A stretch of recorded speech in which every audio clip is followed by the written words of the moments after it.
Hello everyone. In this video I am going to show how to install any plugin in the Blender.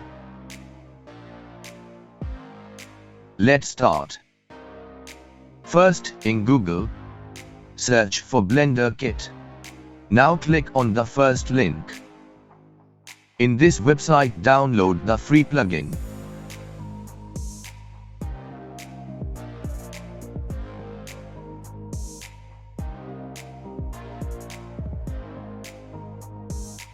Open the new Blender project.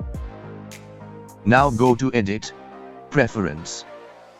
In the Add-Ons you have Install tab. Click there to install the plugin. I have that file in Download folder.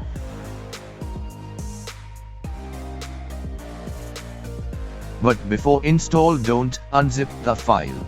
OK. Now check the box to enable the plugin. Now press N. Now you get side tab. There you find your Blender Kit tool.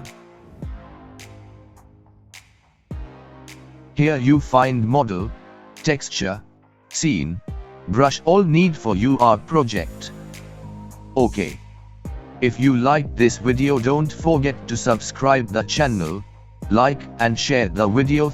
I see you on another useful video. Thanks for watching. Bye.